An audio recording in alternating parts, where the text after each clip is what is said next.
오늘 1월 14일, 오늘이 어떤 날인 줄 아세요? 네? 오늘이 오늘 수요 사경의 날이죠. 오늘이 박주영 목사가 영세교회 부임한 지 딱 한 달 되는 날입니다. 지난 한 달 동안 참 이 한 달을 제가 오늘 아침에 일어나서 좀 이렇게 묵상하고 이렇게 돌이켜 보니까 이 한 달 동안 참 은혜가 넘쳤고 참 많은 일이 있었던 것 같아요, 제게는요. 그래서 참 감사하다는 생각이 들었습니다. 오늘 그 성령 하나님, 하나 되게 하시는 하나님에 대해서 조금 나눠보고자 하는데요. 그 삼위일체 하나님과 성령 하나님에 대한 부분 첫 번째로 좀 하는데, 삼위일체 하나님은 여러분이 너무 잘 알고 계시듯이 성부, 성자, 성령 하나님, 그 삼위의 하나님을 얘기하는 걸 여러분 너무나 잘 알고 계시죠. 근데 우리가 그 성령 하나님을 얘기할 때 구약에는 성령 하나님 없지 않냐 막 이러면서 이제 얘기하시는 분들이 있잖아요. 근데 우리가 창세기 1장 1절은 우리가 너무나 다들 잘 알고 계시는 말씀인데, 창세기 어딜 놓쳐요? 1장 1절 이후부터 생각이 잘 안 나게 돼요. 창세기 1장 2절의 말씀을 제가 여기에 실어놨는데, 1장 2절의 말씀 한번 다 같이 한번 읽어보겠습니다.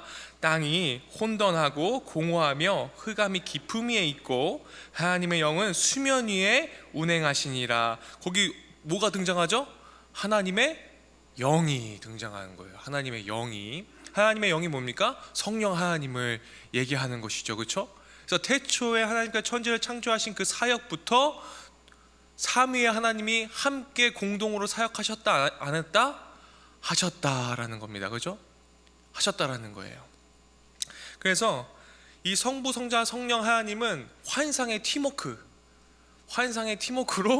천지 창조 사역부터 시작하셨다라고 여러분들이 그렇게 기억하시면 되겠습니다.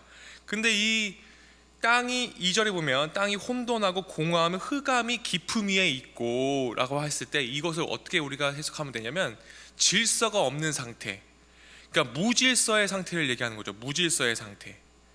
우리 위 목사님께서도 그 주일에 이렇게 언급하셨어요. 창세기 1장 2절을 보면서 이 혼돈하고 공허한 부분에 대해서 한번 말씀을 드린 적이 있거든요. 그래서 여러분도 한번 또 주일 말씀도 한번 이렇게 또 다시 한번 유튜브에 올라가 있으니까 들어보시면 좋은데, 이 땅이 혼돈하고 공허한 상태는 뭐냐면 무질서한 상태예요. 그것을 성부, 성자, 성령 하나님께서 환상의 팀워크로 이 삼위의 하나님이 하나 되셔서 이 천지 창조에 땅이 혼돈하고 질서 없는 이 무질서의 상태를 질서의 상태로 바꾸신 게 천지 창조의 상태다 라고 여러분들 이해하시면 되겠습니다. 한마디로 무질서를 질서로 바꾸시는, 다 분산되어 있고 하나 되지 못하는 모습으로 무질서가 되어 있는데 하나 되게 하시는 상태가 성령 하나님의 사역의 일환으로 우리가 보면 되겠다는 말씀을 드리는 것입니다. 그래서 그 성령이 수면 위에 운행하시는 그 준비 작업을 하셨고, 그리고 성부 하나님의 그 말씀, 그 성자로 하나님을 천지를 창조하셨죠. 그래서 태초에 말씀에 계셨고 이 말씀 하나님과 함께 계셨으니 이 말씀은 곧 하나님이시라라는 것이 요한복음 1장 1절에 정확히 말씀에 명시되어 있는 부분입니다. 우리의 구원 사건은 어떻습니까? 성부 하나님은 우리의 구원 계획을 계획하셨고, 성자 하나님은 이 십자가의 죽으심으로 구원을 이루셨고, 그 다음에 성령 하나님은 그 십자가의 구원의 복음을 우리 마음속에 어떻게 했습니까? 심어주셨어요. 그래서 우리들에게, 우리 개개인의, 우리의 영혼의 구원의 그 역사에 있는 부분에 있어서 삼위 하나님, 성부, 성자, 성령 하나님이 환상의 팀워크가 이루어져야 우리가 구원의 확신이 생길 수 있다라는 말씀을 드리는 것입니다.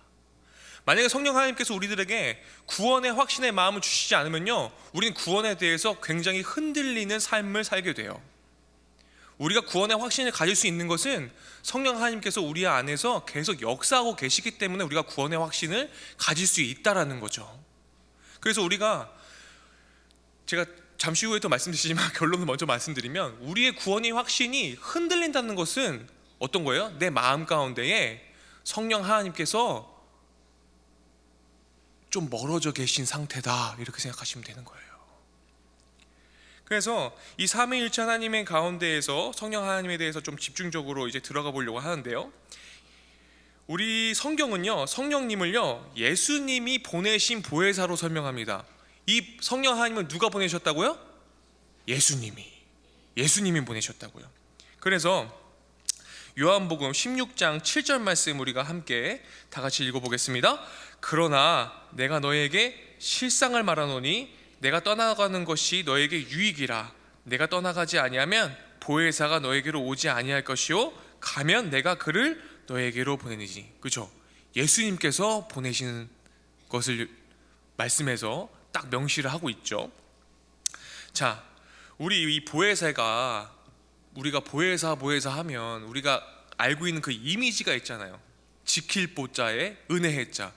우리 성령 하나님은 우리를 지키시고 은혜를 주시는 분, 이렇게 위로자, 보호자, 대언자, 이 정도로만 생각하는 그 이미지가 우리들에게 있는데, 우리가 생각을 하는 것처럼 딱 무엇으로 딱 번역할 수 없는 게 성령 하나님이거든요.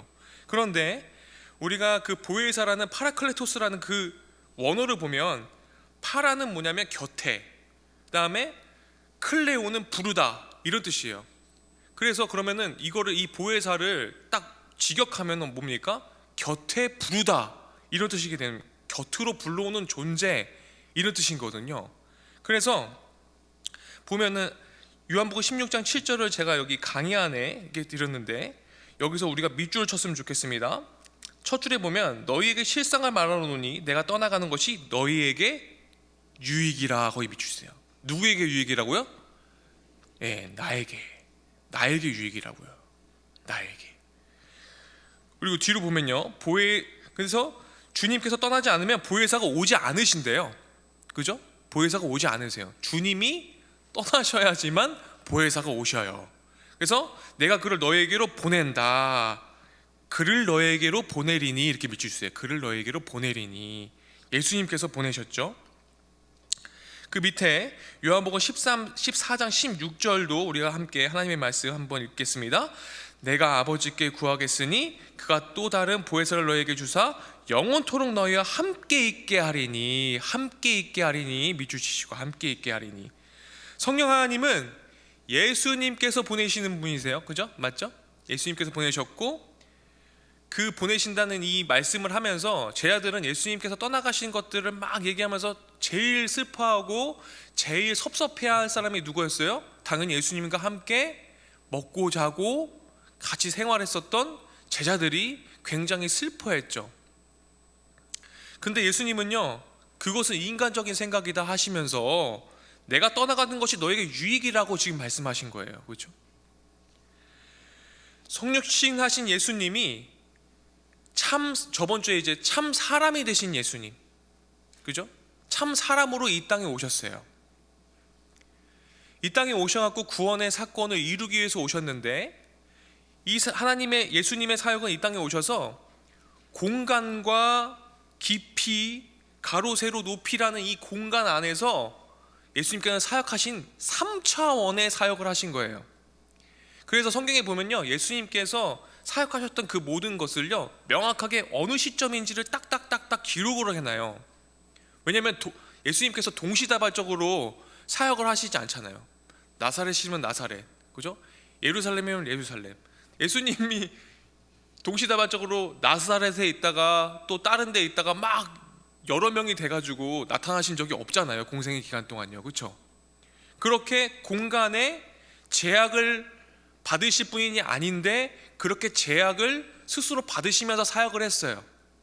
그런데 그래서 하루에 그러면 목양할 수 있는 숫자도 한정되어 있잖아요. 사실은요. 그렇죠? 그러니까 제가 지금 여기에 와 있는데 갑자기 다른 곳에 가서 또 이렇게 수요사경회를 할 수 없지 않습니까? 저는요, 공간의 제약을 받는 몸이잖아요. 예수님도 친히 사람이 되셔서 그렇게 하지 않으셔도 되는 분이 그렇게 하신 거죠. 근데 그렇게 공간의 제약을 받으면서 사역을 하셨던 그 예수님이 떠나가셨는데 성령 하나님께서 이제 오셨어요. 누구에게 유익이라고요? 나에게요. 나에게. 왜 유익일까요? 성령 하나님은요, 공간의 제약을 안 받으세요. 그렇죠? 우리와 영원히 함께 하세요. 여기 다 같이 이렇게 모여있지만 뿔뿔이 다 흩어져서 각자 다 집이 계시고 각자의 다 라이프 스타일이 있으시고 각자의 터전이 다 있으신데 거기에 성령 하나님이 계세요, 안 계세요? 계시거든요. 공간의 제약을 안 받으세요, 우리 성령 하나님은. 그러니까 누구에게 유익이에요? 나에게. 자, 반복적으로 지금 계속 반복 학습하고 있습니다. 그죠? 그래서 그 시간과 공간을 초월하셔서 우리에게 유익이 되시는 성령 하나님께서 지금도 우리와 영원히 함께 하시고 더불어 사귀고 계시고 교제하고 계시고 함께 우리들에게 구원의 확신이 흔들리지 않도록 우리와 함께 가주시는 분이 누구다? 우리 성령 하나님이라는 것이죠. 그래서 예수님과 똑같은 능력과 생각을 가진 인격체시고 한꺼번에 수천 수만 명의 기도를 응답해 주시고 그들과 함께 계실 수 있는 분이 우리 성부 성자 성령 하나님의 환상의 팀워크의 사역이라는 것이죠. 그래서 우리들이 가지고 있는 이 3차원의 지각에 생각할 수 있는 것을 뛰어넘어서 역사하시고 일하시는 분이 누구다? 바로 성령 하나님이라는 거예요. 그래서 우리들에게 유익하다고 말씀하고 계신 것입니다. 예수님은 그 사역이 펼쳐지기를 바라시는 분이 그 누구보다 누구예요? 예수님이시기 때문에. 그래서 예수님께 가셔야 하지만 성령님이 오신다는 아주 명확한 말씀하신 것입니다. 그래서 그 사건은 뭡니까? 3차원의 사역을 안 하셔도 되는 그 예수님께서 사람이 되셔서 3차원의 사역을 하시다가 이제 우리들에게 유익이 되기 위해서 4차원의 그 이상의 사역을 하시는 그 사건이 바로 예수님의 십자가 구원 사건이다, 이렇게 이해하시면 되겠습니다. 그래서 그 사역을 위해서 예수님께서 부르신 사건이 보혜사 성령 하나님이 임재하는 사건이다, 여러분들이 이렇게 기억하시면 조금 도움이 될 것 같습니다. 그리고 세 번째는요, 성령 하나님은요 인격체이세요. 그죠? 인격체이세요. 예전에 이제 제가 고3 때 제가 한월산 기도원이라는 곳에 가서, 여러분 한월산 기도원 아세요? 한월산 기도원에 가면 그 7, 8월에 24시간 예배를 드려요. 24시간 예배. 그 2달 동안. 그때 근데 이제 7, 8월이면 이제 방학이지 않습니까? 방학이어가지고 그때 온갖 그 구리시 남양주 뭐 이게 강동구 일대에 이 예체능으로 유명한 사람들, 유명하다고 하는 애들을요 한월산 기도원에서 봉고차를 파견을 해요. 그러면은 제가 이제 학교를 구리시에서 다녔는데 그곳에 봉고차가 제가 학교 끝날 때쯤 대기를 하고 있어요. 그럼 그 차를 타고 한월산 기도원을 가는 거예요, 그 밤에. 그럼 제가 새벽 2시에 그때 거기 가서 찬양 인도를 했어요. 네, 고3 때 1년 동안. 그래서 온갖 그 젊은 애들, 막 예체능으로 유명하다는 애들을 다 데리고 가요. 그럼 그 여름에 산을 깎아요. 그럼 그 나무를 깎으면 그 나무가 의자가 돼요. 그럼 밤에 바글바글 사람들이 모여가지고 거기 야외에 이렇게 무대를 만들고 바깥에서 이게 집회를 하는 거예요. 거기 중에서 이제 너무나 잠깐 삼천포로 빠졌는데 여러분 잠 깨시라고 거기서 유명해져가지고 그 JYP 들어간 친구도 있어요. 그 독수리 날개쳐 올라가며 막 이렇게 독수리 춤춰가지고 그 영상을 박진영이 본 거예요. 그 하늘산 기도원에서 그 몸으로 찬양하는 그 율동 찬양을 보고, 이야 이 친구 대단하다 그러고서 그 친구가 이제 트와이스라는 그룹에 그 친구가 들어갔어요. 그리고 제가 TV 보고 깜짝 놀랐어요. 얘 거기서 이 워십 댄스 치던 애가 여기서 찬양을 하고 있네. 이게 뭐야, 찬양이 아니라 그 연예인을 하고 있네. 제가 이 생각을 한 거예요. 그래갖고 제가 깜짝 놀랐어요. 근데 제가 이 얘기를 왜 했냐면, 여기 보면 제가 강의 안에 성령님은 에너지나 기가 아니라 인격체시다 이런 얘기를 했잖아요. 왜 수많은 기도원에 가면 장풍 쏘시는 분들이 계시잖아요. 왜 기도원에 가면 이렇게 장풍 쏘면은 막 다 쓰러지고 막 장풍 쏘면은 성령의 막 그 기도를 막 하면은 막 뒤로 넘어가 가지고 막 하고 막 이랬어요. 근데 제가 기도원이나 이게 성령 집회를 가게 되면 이제 목에 핏대를 세우시면서 막 기도를 하는데, 우리 친구들이 이제 막 무릎 꿇으면서 막 이렇게 기도하는데, 저도 이제 기도를 받으러 앞에 이렇게 가잖아요. 기도를 하는데 옆에 애들이 기도를 하는데 막 다 푹푹 쓰러지는 거예요. 제 차례가 왔어요. 이렇게 기도를 해주시는데, 기도해 주시는데 너무 감사하죠. 근데 저는 안 넘어가는 거예요. 저는 안 넘어가요. 그래서 이게 왜 안 넘어가지? 나는 분명히 쟤네들은 잘 넘어가는데 저만 안 넘어가요. 그래서 이렇게 나중 끝나고서 봤는데, 제가 그때 되게 마음이 아팠던 게 뭐냐면, 제가 이제 이건 고3 때 얘기가 아니에요. 더 어렸을 때예요. 중학교 때인가 그때였는데, 끝나고 는데 제가 교만해서 안 넘어가는 거라는 거예요. 근데 제가 만난 하나님은 그런 분이 아니시거든요. 네. 제가 만난 예수님은 그런 분이 아니시거든요. 아니, 내가 교만해서 안 넘어간다고? 나 정말 순수한 마음으로 나 기도받으러 나갔고, 정말로 예수님 정말로 사랑하고, 그런데 나는 뭐지? 그 안 넘어가면은 교만한 거고 믿음이 적은 거고 그런 건가? 굉장히 많이 마음이 그때 아팠고, 굉장히 많은 오해를 가지고 되게 힘들었었던 기억이 있어요.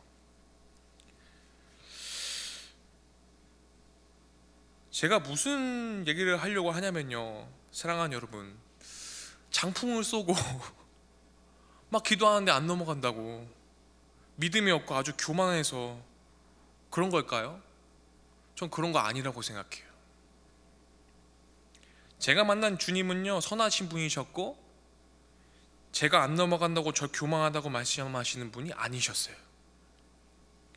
그런 말을 들을 때 내가 주님을 너무 사랑하는데 아주 마음이 불편했고 힘들었는데, 제가 굉장히 부자연스러워지고 성령 하나님이 더욱이나 느껴지지 않을 순간이었어요. 성령 하나님은 불처럼 바람처럼 능력으로 임하시지만 뭐가 있습니까? 질서와 균형이 있으신 분이세요. 제가 제목을 하나 되게 하시는 하나님이라고 얘기했거든요. 제 마음 가운데에 불편함과 어려움을 주시는 분이 아니시라는 거죠. 제가 노래 중에 제가 같이 가사작법 공부했던 하덕규 교수님이 계세요. 하덕규 목사님이 되셨는데 하덕규 교수님의 곡 중에 그 가시나무라는 노래 여러분 아세요? 가시나무? 내 속에 내가 너무도 많아, 그죠? 내 속에 내가 너무도 많잖아요, 우리가.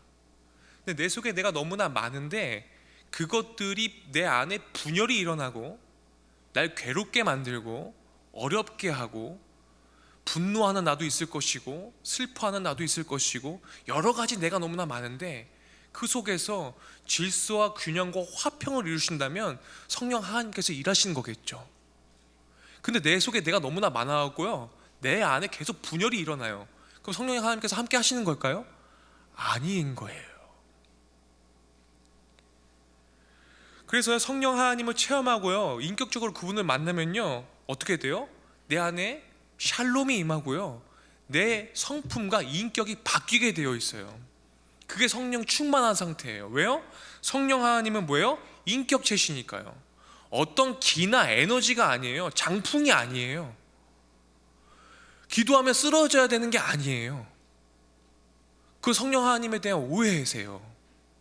물론 일반화의 오류일 수 있는데, 정말 하면서 정말 성령 하나님께서 능력 주셔갖고 넘어갈 수 있겠죠. 그럴 수 있겠죠. 근데 그게 전부라고 말하고 싶지 않는 거예요, 여러분. 그래서요, 저는요, 이렇게 이걸 준비하면서, 성령 하나님에 대한 부분들을 준비하면서 이렇게 얘기하고 싶었어요. 가장 나를 나답게 만드시는 분이 성령 하나님이다. 따라해볼까요? 가장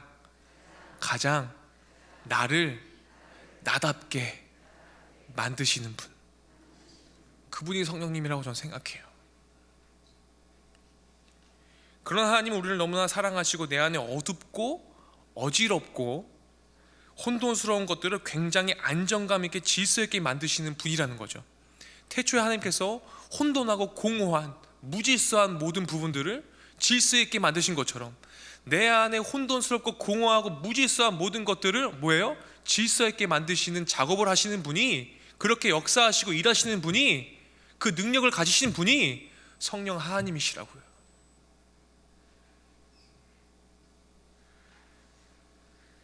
그 성령 하나님은요, 어떤 분이세요? 우리와 영원히 함께 하시는 분이에요. 영원히 함께 하시는 분.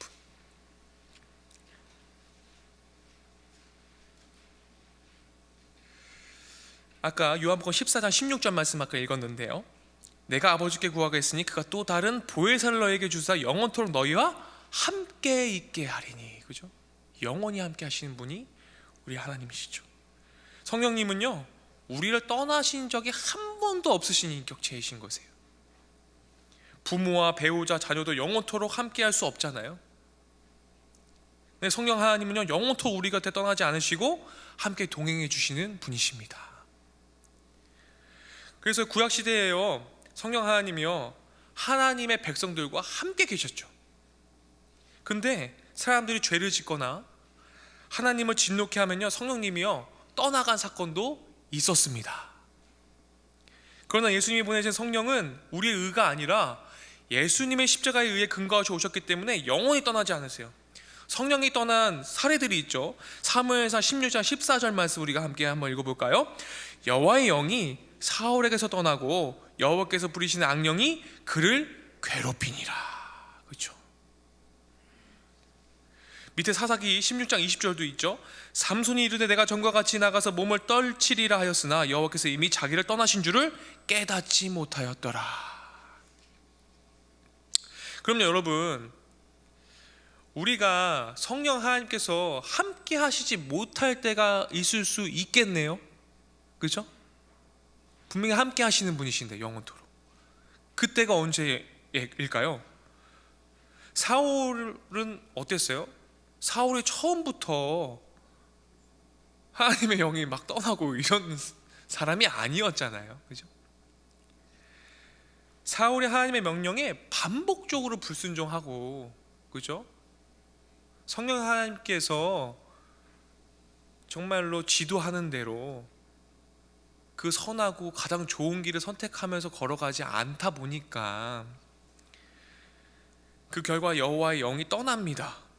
그렇다면 성령의 임재가 죄와 불순종으로 거두어질 수 있음도 우리가 성경에서 볼 수 있다는 것을 여러분에게 말씀드리고 싶었어요. 그래서 구약 성경에서 성령의 임재의 조건이 아닌 상태는 어떤 상태예요? 죄와 불순종으로 우리가 물들어 있는 상태에 성령님께서 함께 공존할 수 없는 것이 본문에서 우리가 봤지만, 한번 이렇게 우리가 읽었지만요, 이게 나타나는 것을 우리가 볼 수 있다라는 것이죠. 다윗도요, 시편 51편 11절인데요, 나를 주 앞에서 쫓아내지 마시며 주의 성령을 뭐예요? 내게서 거두지 마소서, 이렇게 고백하잖아요. 여러분, 이 고백을 할 때가 여러분 어떤 상태였어? 왜 이런 고백을 하죠? 다윗이 바세바를 범한 후에, 그렇죠? 회개하면서 주님 앞에 이렇게 노래를 한 거죠. 주의 성령을 내게 거두지 말아 주십시오. 네. 본인이 죄 지은 걸 아는 거죠. 하나님께서 그 사울에게서 성령이 떠난 사건을 알고 있었기 때문에 동일한 그 일이 벌어지지 않았으면 좋겠는 그 다윗의 간절한 마음이 이 시편 51편에 들어 있습니다. 그래서 구약 성경에서 보면 성령이 임하셨다가 죄로 인해 떠난다는 사실을 분명히 보여주고 있고, 그 위에 성령 하나님은 십자가의 그 사건으로 인해서 우리에게 영원한 존재로 임하셨음을 우리가 또 알 수 있다라는 것을 여러분들에게 말씀드리고 싶었습니다. 다섯 번째로 성령 하나님은요, 진리의 영이세요. 진리의 영. 성령 하나님은 우리를 모든 진리 가운데로 인도하십니다. 여기에서 굉장히 유명한 찬양 또 CCM 찬양 있잖아요. 김도현 선생님의 성령이 오셨네, 그죠? 성령이 오셨네, 성령이 오셨네, 진리의 영이신 성령이 오셨네, 이런 찬양 여러분 아시죠? 예. 16장 14절을 보면 그러나 진리의 성령이 오시면 그가 너희를 모든 진리 가운데로 인도하시니, 진리, 그 하나님의 말씀, 이 성령은요, 이 하나님의 말씀은요 성령의 감동으로 기록된 거잖아요. 성령의 감동으로. 그러므로 말씀을 읽을 때 우리의 마음도 성령의 감동이 있어야 이해가 되고 하나님의 마음을 공감할 수 있게 됩니다. 우리가 성경을 읽고 우리가 묵상하고 하는 이유는 뭐예요? 우리가 하나님의 마음을 공감하기 위해서. 근데 공감하기 위해서는 누가 필요해요? 진리의 영이신 성령 하나님이 함께 하셔야 하나님의 마음을 깊이 우리가 공감할 수 있게 돼요. 그 진리의 영이시잖아요. 우리가 성경을 읽는 것이 우리가 뭔가 지식을 쌓고 정말 뭔가 초월적인 존재가 되기 위해서 성경을 읽는 것이 아니라 하나님의 마음을 더욱더 깊이 공감하고 알기 위해서. 근데 그것이 진리의 영이신 성령님과 함께 우리가 읽어야 그 하나님의 마음을 깊이 공감할 수 있음을 여러분들이 아셔야 돼요. 아, 목사님, 제가 성경을 읽어도 재미가 없고, 아, 이거 잘 모르겠고, 너무 어렵고 힘들고, 예, 하나님의 마음이 느껴지지도 않고 그래서 저도 성경 읽을 때 그럴 때 많거든요. 그럴 때마다 저도 기도해요. 하나님, 저와 함께 해주세요. 하나님의 마음을 더욱더 깊이 있게 공감할 수 있도록 주님, 저와 함께 해주세요. 이러면서 읽으면요, 한번 여러분 해보세요. 너무 좋아요. 네. 그래서 그리고 여섯 번째 가면요, 성령님이 원하시는 교제라고 되어 있는데요. 그 판넨베르크의 조직 신학 책에 보면요, 제가 지난 학기에 제가 공부를 하고 있는데 제가 조직 신학 수업 때 보면서 새롭게 깨달은 부분이 있었어요. 아, 정말로 성부, 성자, 성령의 하나님은 우리를 이 땅에 보내신 목적은 우리와 사귀기 위하셔서, 나와 교제하기 위해서 나를 지으셨구나 라는 것에 대한 그것이 정말로 마음속으로 깊이 깨닫게 되는 순간이 있었어요. 수업 시간에요. 우리 하나님은요, 여러분들과 깊이 사귀고 싶어 하세요. 예, 깊이 교제하고 싶어 하세요. 그 마음을 여러분들이 아셨으면 좋겠다는 생각이 좀 들었어요. 성령님이 가장 원하시는 것은요, 우리와 교제하고 싶으신 거예요. 그게 하나님의 마음이에요. 그래서 기도하고 말씀을 묵상하는 사람은요, 기뻐합니다. 제가 여기서요, 성령의 은사와 방언에 대한 부분은요 일부러 뺐어요. 이 시간에 다 다룰 수 없기 때문에. 하지만 조금만 언급해드리면, 여러분, 방언은요, 왜 주님께서 그 방언의 은사를 우리에게 주십니까? 오해하지 않고 딱 명확하게 얘기할 수 있는, 제가 나름대로 정리한 부분은 이런 건데요, 방언의 은사를 받으신 분은요 참 복이죠. 그것도요. 근데 하나님께서 방언의 은사 왜 주셨어요?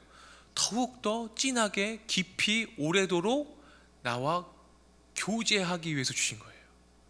주님이 주신 거예요. 서로 과시하기 위한 수단으로 방언을 받는 것이 아니라 나와 더 깊이 너와 교제하고 싶어서 내가 방언을 주었다라는 것이죠. 그래서 예전에 수련회 때도 제가 또 이것도 또 상처받은 게 있어요. 왜 나만 방언을 안 주시지? 수련회만 끝나면 물어봐. 너 방언 받았냐?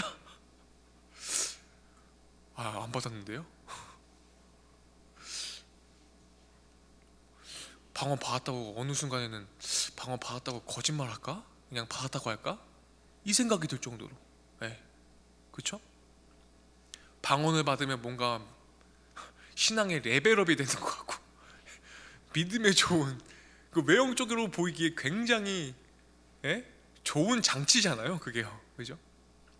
근데 방언은 뭐예요? 서로 과시하기 위한 수단이 아니라 방언의 은사를 주님께서 왜 주셨다? 더욱더 하나님과 1대1로 더욱더 깊은 교제를 하기 위해서 주셨다. 이렇게 정리를 해드리고 싶었습니다. 제가 성경 다음으로 제가 많이 본 책이 있는데 레리 크랩의 하나님의 러브레터라는 책을 제가 많이 봤어요. 저 몇 독을 했어요. 그 책이 너무 좋아가지고. 우리는 하나님과 교제하는데 하나님과의 러브레터를 주고받죠. 하나님께서는 성경 66권을 우리에게 하나님의 러브레터를 우리에게 주셨어요.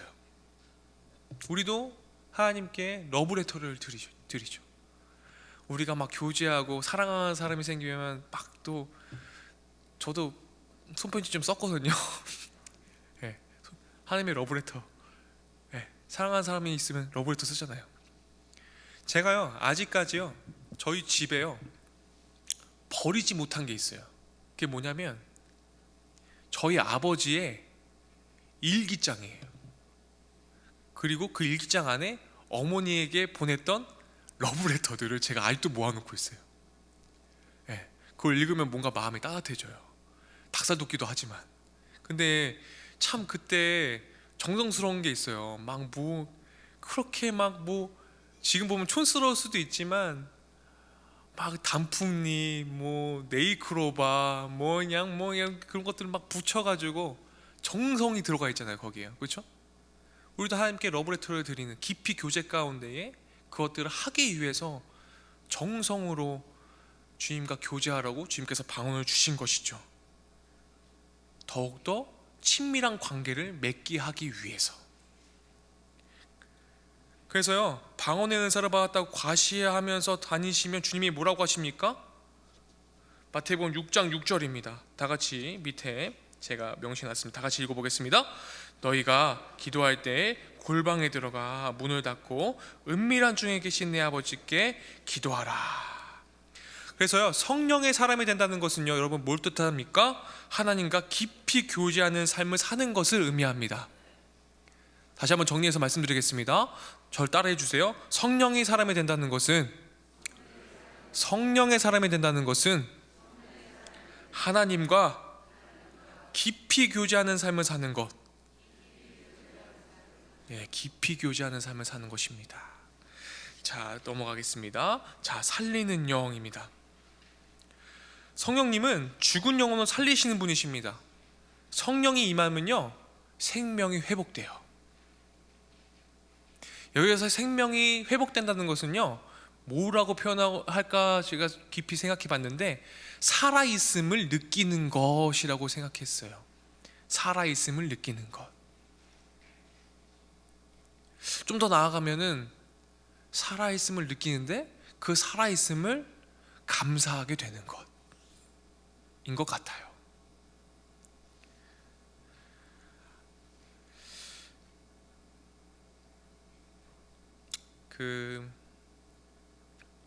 여러분 우리가 많은 사람들을 만나면서 지내고 많은 사람들과 교제하고 이렇게 있는데 그래도 외로움을 느낄 때가 있잖아요, 그렇죠? 네. 분명히 저도 그럴 때 있거든요. 집에 딱 들어갔는데 분명히 아들도 나를 환영해주고 막 달려와서 저한테 안겨주거든요. 아빠 사랑해 이렇게 얘기도 해주고 아내도 있고. 저희는 저랑 아내는 저희 가정에 질서가 있는데 제가 바깥에 나가다 들어오면 아내와 저는요 포옹을 하는 게 질서예요.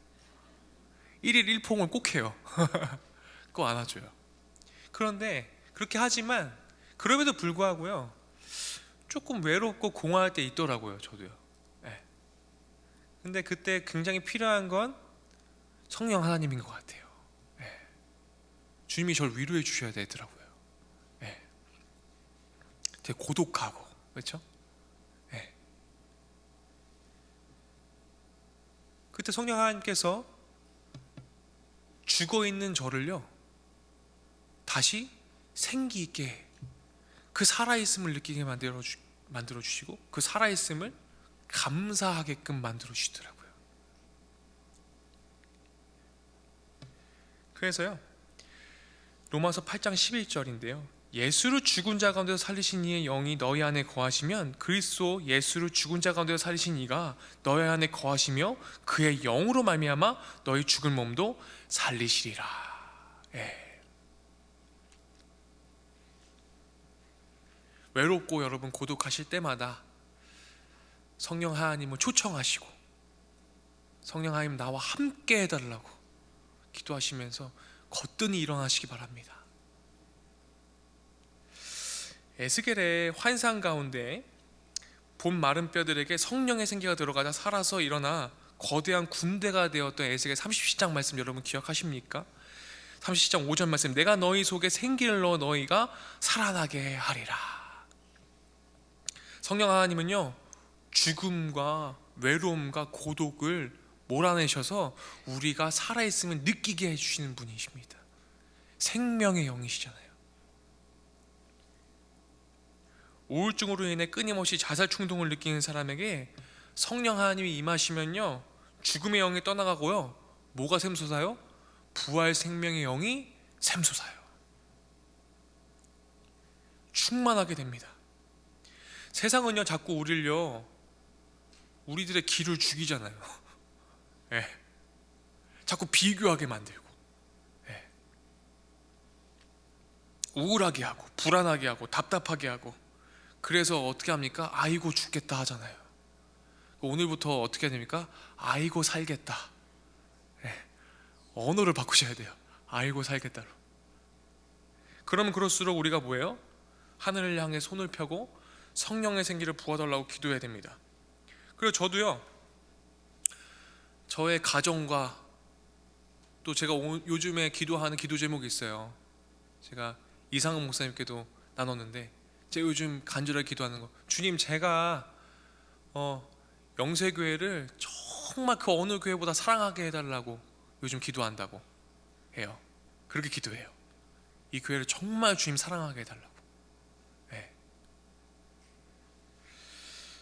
제가 그래서 숨기도를 제가 배운 게 있어요. 제가 한번 알려드릴게요. 여러분도 숨기도 배우셨나요? 제가 이거 저 어디서 배웠냐요? 저 영국에서 배워갖고 온 거예요. 저 외국에서 공부한 거 아닌데 외국에서 배워온 거니까 한번 배워보실래요?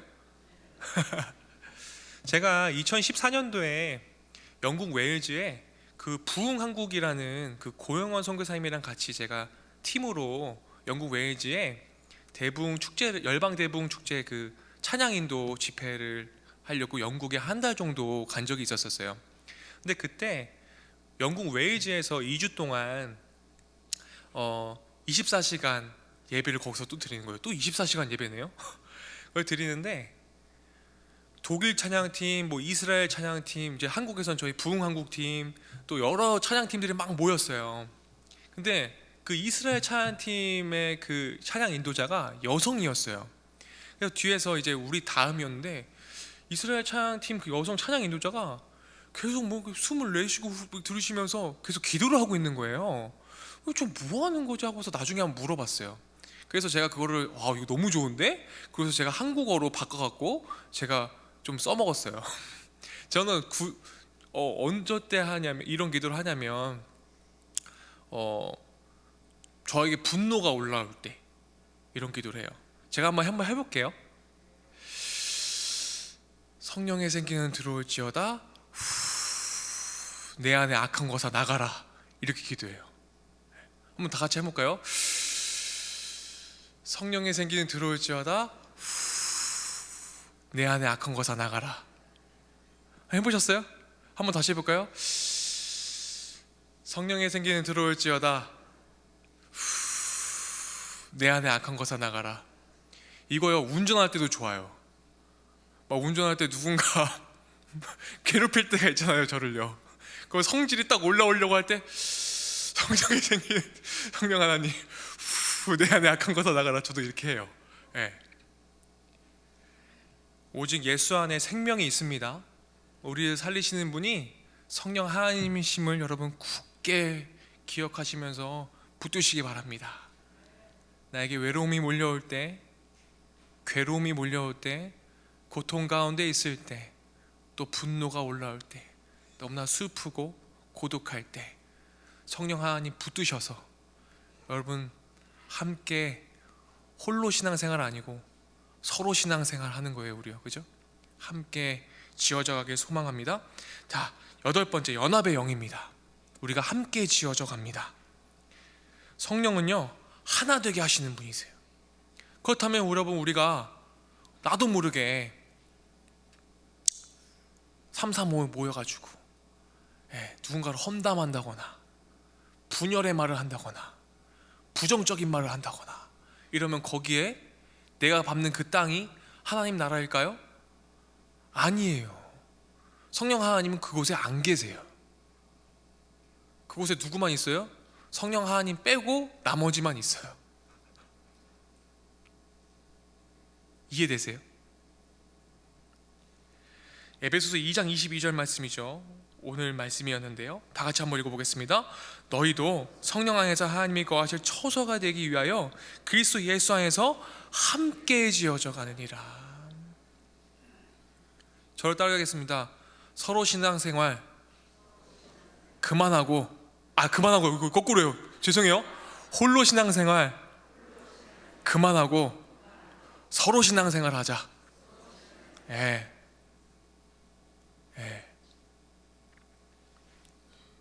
큰일 날 뻔했습니다. 교회는 주님의 몸입니다. 그죠? 저는요, 우리들의 몸은요 주님이 거하실 성전이고 몸된 성전이고 성령 하나님이 계셔야 할 처소이고, 그렇죠? 예수님이 우리의 머릿돌 되시고 성령님은 성도를 하나로 묶으십니다. 성령이 충만한 사람을 다투지 않고 화목을 이루게 하세요. 화목하게 하세요. 성령님이 임하시면요 다양성과 통일성이 함께 어우러지게 됩니다. 성령이 충만한 사람은요 그래서요 화목하게 해요. 다투게 하지 않아요. 그래서 성령이 충만한 사람들은요 여러분 어때요? 그 주변에요 사람들이요 몰려요. 성령이 충만하지 않으면 어떻게 해요? 사람들이 안 몰려요. 이상하게, 그죠?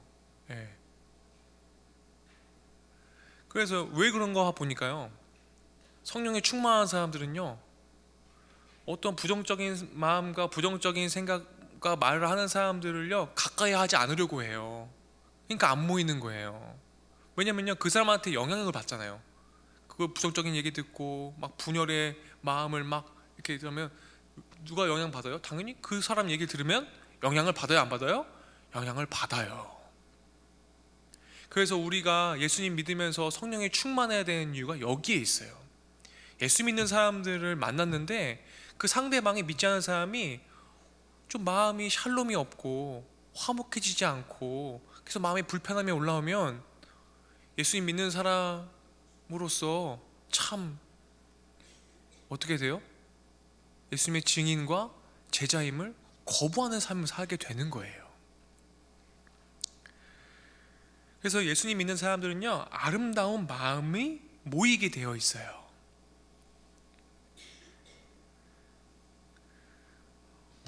시간이 많이 가서 조금 좀 정리를 하면요, 그래서요 성령에 충만한 사람들, 성령 세례에 대한 부분들 얘기하는데요, 사도행전에서요 주님이요 물세례와 성령 세례를 분명히 나누셨던 것을 여러분 기억하셔야 돼요. 그래서 사도행전 1장 5절을 보면 요한은 물로 세례를 베풀었으나 너희는 몇 날이 못 되어 성령으로 세례를 받으리라.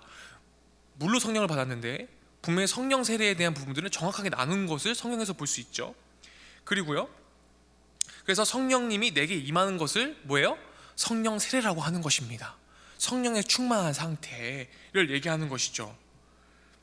그래서 성령은 충만한 사람은요 어떻게 돼요? 구원에, 제가 서두에 얘기했지만 구원에 확신이 생겨요. 성령 충만한 사람의 증거는 뭐다? 성령이 충만한 사람은 구원에 확신이 생긴다 라는 것을 여러분들이 기억하셨으면 좋겠습니다.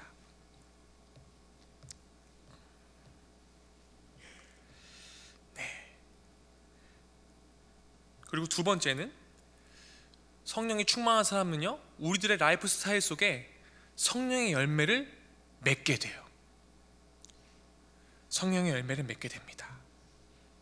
갈라디아서 5장 22절에 보면 성령의 열매가 나와 있죠. 그것은 여러분이 돌아가셔서 시간 관계상 여러분들이 보셨으면 좋겠어요. 우리가 성령의 충만함을 받으면요, 언제나 그냥 너무나 다 모든 것들이 사랑스러워 보이고, 그죠? 갑자기 어느 날 아침에 나왔는데 새소리가 들리고, 예, 정말 해가 너무나 찬란하고 하나님이 지으신 모든 세계 찬양을 부르면서 막 룰루랄라 하는데, 성령의 충만함을 받지 못하면 어느 날 아침에 딱 나갔는데 해가 너무나 짜증이 나고 새소리가 너무나 짜증이 나고, 막 분노가 올라오고 시기, 질투, 막 이런 것들이 막 몰려오고, 그죠? 근데 성령이 충만하면 그런 것들이 싹 사라지게 되는 것들 여러분 한 번쯤 경험해 보셨잖아요, 그죠?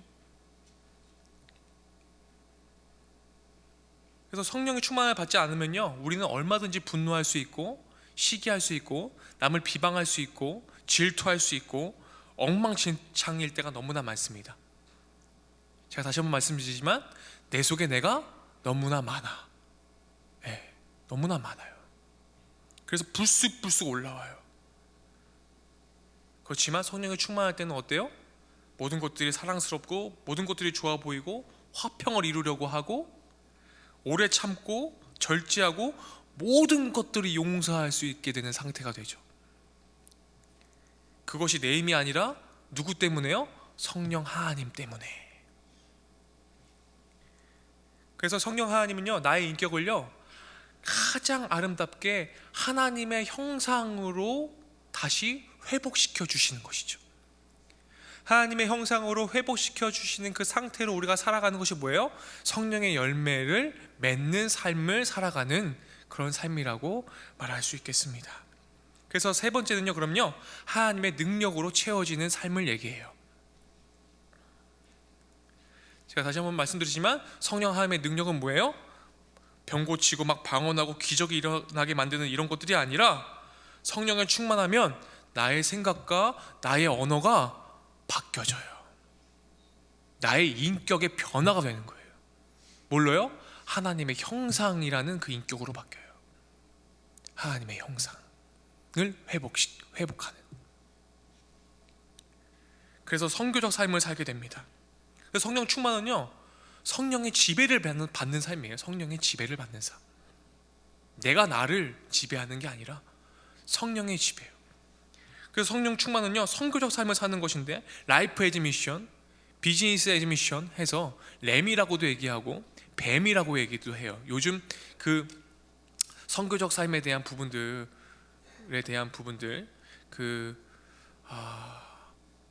우리 위 목사님께서 이런 부분들 많이 강조하시는 걸로 제가 알고 있어요. 그 로잔 운동, 제가 전교에서 6년 동안 선교위원회를 제가 담당하고 있었기 때문에 케이프타운 서약을 했었던 남아공도 제가 선교를 갔다 왔었거든요. 그 로잔 운동 여러분들 좀 얘기 들어보셨죠? 그 선교적 삶을 얘기하거든요. 그 선교적 삶이 전제가 뭐예요?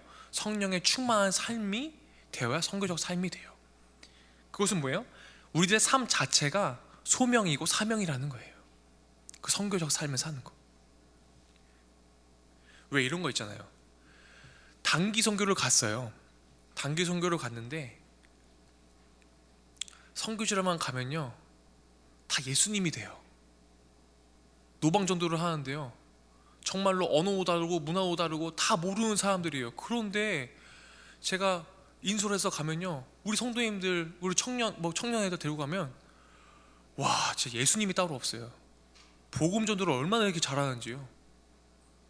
그리고요, 그 이발 사역을 하는데요, 막 정말 그 노숙자들 냄새나고 막 이런데, 그 청년들이요, 전 제 못할 줄 알았던 그 애들이요, 막 깔끔 떨던 그 애들이요, 그걸 해요. 이발 사역을 해요. 그리고 막 그 쓰레기 마을에 더러운 걸 막 묻혀놓은 애들을 하염없이 사랑해주고 하염없이 안아주는 모습을 보면서 제가 많이 은혜가 됐어요. 그런데 단기 선교가 끝나고 딱 돌아왔어요. 제가 선교지에서 봤던 그 모습이 없어졌어요.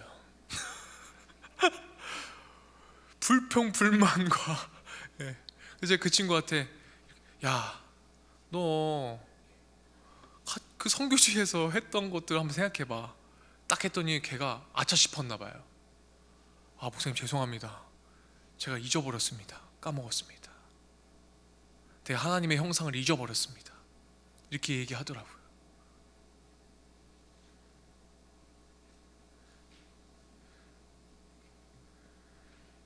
우리들의 일상 자체가 선교라는 인식에서 추구하는 하나님 나라의 윤리와 예수 그리스도의 가르침을 추구하는 삶이 선교적 삶입니다.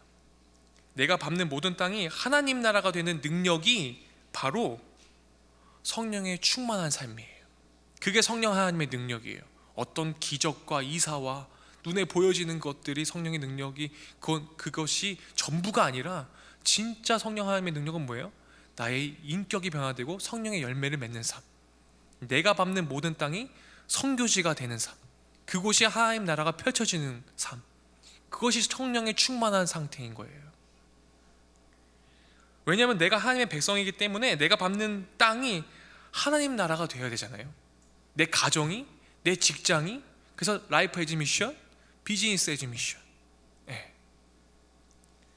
내가 예수님을 믿지만 다른 사람들과 모여서 헌담하고 누군가를 미워하고 죄를 짓고 있다면, 나의 생각과 나의 언어와 나의 행동이 그렇다면 그 땅을 밟고 있는 그곳은 하나님 나라가 아니죠. 성령 충만이 아니라 뭐예요? 성령 소멸입니다. 반대로 내가 내 안에 계신 성령께서 기뻐하시는 곳, 기뻐하시는 방법을 한다면 우리는 뭐예요? 선교적 삶을 사는 것입니다. 그럼 당연히 뭐가 맺혀져요? 성령의 열매가 맺혀지겠죠. 그래서 로마서 8장 16절 말씀 다 같이 한번 읽어보겠습니다. 성령이 친히 우리의 영과 더불어 우리가 하나님의 자녀인 것을 증언하시나니.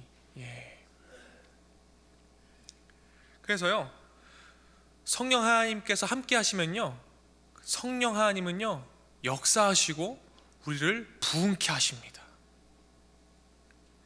그래서 성령이 임하면 말씀이 이해되고 하나님의 마음을 깊이 공감하게 되고 믿어지고 죄를 멀리하게 되고 사랑과 용서의 마음이 생깁니다. 한 사람 안에서 시작된 그 성령 운동이, 그 성령의 역사가 가정과 공동체로 어떻게 돼요? 퍼져나요. 그게 성령의 부흥이죠. 그래서 사도행전 1장 8절 말씀도 우리가 다 함께 읽어보겠습니다. 오직 성령이 너에게 임하시면 너희가 권능을 받고 예루살렘과 온 유대와 사마리아와 땅끝까지 이르러 내 증인이 되리라. 이게 선교적 삶이죠. 내가 성령 충만함으로 하나님의 자녀로, 하나님의 백성으로서 선교적 삶을 살아가는 것, 그것이 증인이고, 그 증인이 된다는 것은 뭘로 알 수 있어요? 열매로 아는데 성령의 열매로 알게 되죠. 저는 신년 나이 때 이거 외울 때 암기 코드로 사이화오자 양충온절 이렇게 외웠거든요. 사이화오자 양충온절 이렇게 외웠어요. 성령의 열매: 사랑, 희락, 화평, 오래 참음, 자비, 양성, 충성, 절제, 온유, 그죠? 양충, 절제까지 9개, 그죠? 이것이 우리들이 삶 가운데서 펼쳐질 때, 이제 좀 마치려고 하는데요. 사랑하는 성도 여러분, 성령 하나님은요 과거의 이야기가 아니라 사도행전 2장에서 오순절 다락방에서 성령 강림 사건에서 멈춘 것이 아니라요, 과거형이 아니라요, 지금도 우리 삶 가운데 역사하시고 우리와 더불어 교제하기를 바라시는 분이라는 걸 여러분들 기억하셨으면 좋겠습니다. 우리가 우리의 마음의 문을 열고 주님께로 순종하기로 결단하시길 소망합니다. 성령님의 인도하심 따라갈 때 성령님은 오늘도 우리의 삶 속에서 영원히 우리와 함께 하시고 우리를 하나 되게 하세요. 우리를 보호하시고 가장 선하고 좋은 길로 인도하시는 하나님의 일을 이루어 가십니다. 저는요 개인적으로 헨리 나우엔이라는 분을 굉장히 좋아합니다. 그분 때문에 많이 위로를 받았고 제가 일어설 수 있었어요. 헨리 나우에는 하버드 강단을 떠나서 하나님께서 장애인 공동체를 섬겨라라는 마음을 주셔서 성령님의 인도하심을 받아 하버드 강단을 떠나 라루시 공동체라는 장애인 공동체를 10년 동안 섬겼던 분이었습니다.